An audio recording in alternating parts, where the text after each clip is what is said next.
Okay, so you got to speak to our manager over there. Okay. She's going to take out your information. Okay. But being a person who's read the book, how did that help you? I just was so, I mean, from before, I was already a person who was wanting to help the youth in general. I know a lot of the kids from the urban area, the hood, you want to call it, the ghetto, whatever it might be, don't get the help that they need and they deserve. And especially with a book like this, I guess what I saw from it was it can help see not only the people from the corporate side, but also the hood in general can see both sides, and they can see where a guy came from this sector, this area, but went to that corporate side and still was a successful and still is a respected individual. Right. He never lost that. He still doesn't lose that. And just because you want to make a change for yourself doesn't mean that. And it doesn't mean that just you lose the streets. It's just like everybody says. Because once it's with you, but you can't take the hood out of the hood. Right. I think it makes him more diverse and contemporary. Brooklyn all day. What's up? I mean, What's like up? I said, I'm a corporate bro, but yeah, me too. What part of Brooklyn? Oh, East New York. Bedford-Stuyvesant. Oh, you already know we from neighbors. BK. We know. BK. That's what's up. So, what inspired you to inspire others? I mean, I always had that vision in myself to help others. I mean, I'm just a passionate individual. I am a person who speaks from his heart. In meeting Angel, I know he was a man of God, which I am also a man of fearing God also. Okay. And I respected that, and I respected what he was about, respected what he is, and respected that he just told you the truth. Right. He never put up a front like, you know, he's this guy that's doing this or that or the third. You know, just say he just tells you the truth and what people tell him, and he just speaks that. And that right there I can respect. You know, and he might not be fully there to the corporate side, but he's getting there. He's getting that. He's putting himself in the right positions to get there. So it's just something that's you just gotta get experience and season. And that's all it is. So as a corporate Brooklyn dude, we know how savvy you guys are. You know, you have the day. You have. Look at the watch. It's Brooklyn, man. This is how these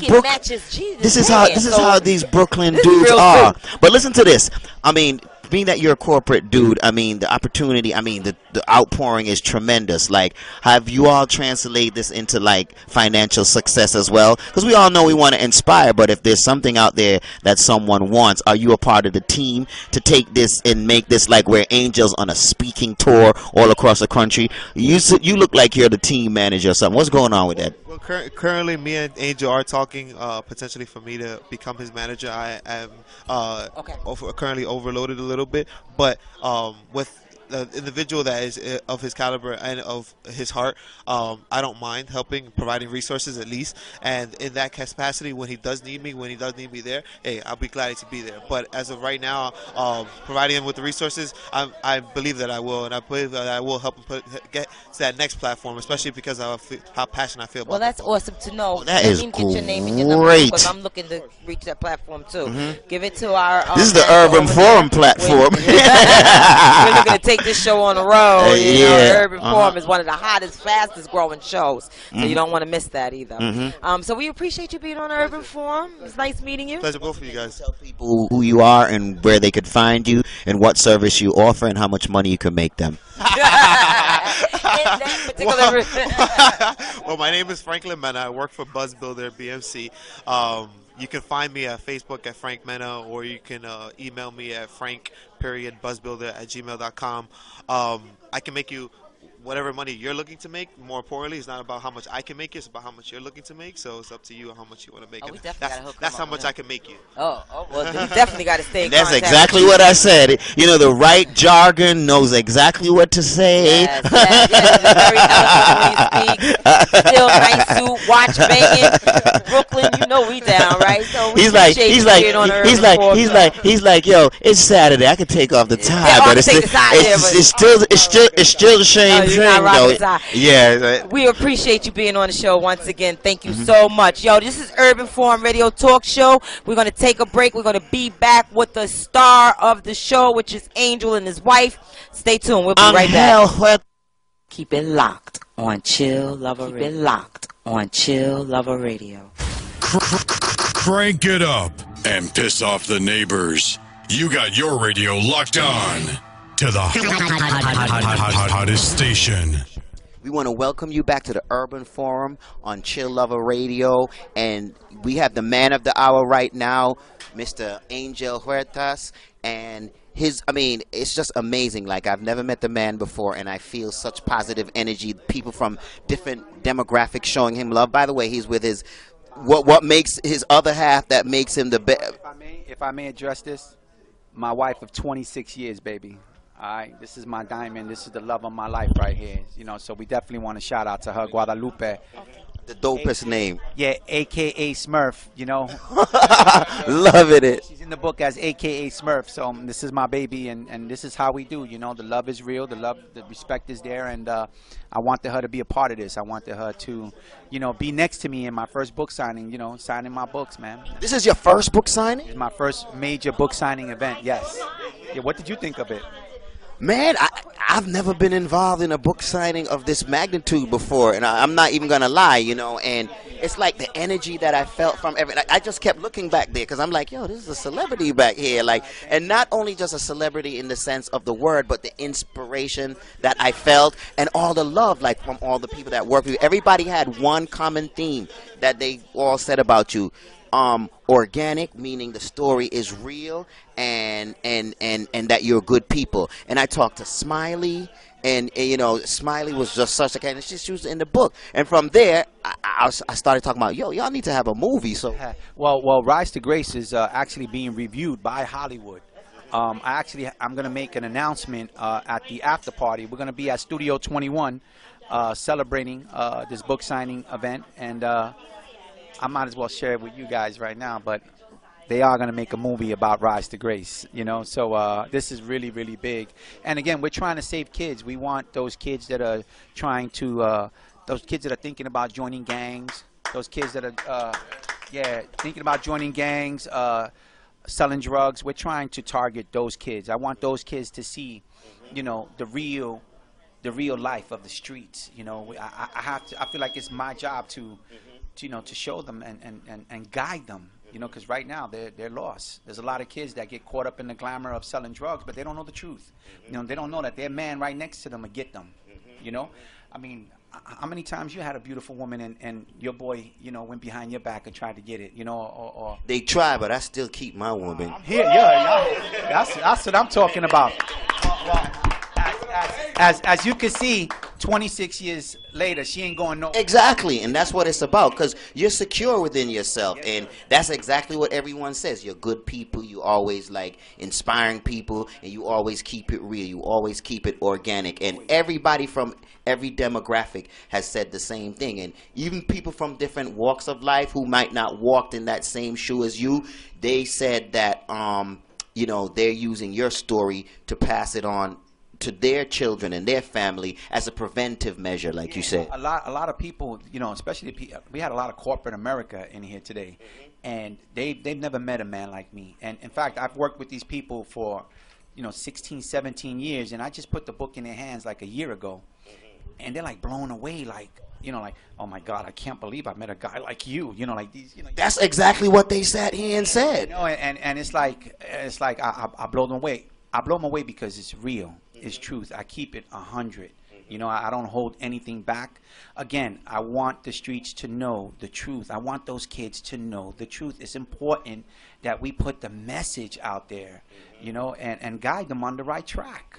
So you're truly a vessel of the Most High. Like, you know, where do you stand right now, denominational or spiritual? You know? Well, spiritually, I mean, if you haven't read my book. No, I haven't read it. Right. Well, spiritually, I'm trying to reach the Christians for sure, and the reason why I'm trying to reach them is because, you know, when I got shot, I ran 3 blocks and I collapsed in front of a church the moment the congregation was coming out. So for me, that was very important. That whole scene where, you know, talking about a guy that just got shot, falls in front of a church. That's the movie, man. That you as a matter of fact, like when I came here today, and like before, when Diane was telling me about what was going on and, you know, so forth, that's the first thing she said to me, and right there I was hooked and drawn in. You know? Yeah, you know what? A lot of people get hooked with that, and you know what? And when it comes to the Christians, I'm trying to reach them with that right there. You know, I want them to see. Listen, you know what? I got shot in front of your church. And guess what? I walked away. I walked away from $15,000 a day, and I went and got me a job making $5 an hour in a factory. Now, the great thing about that, thank you.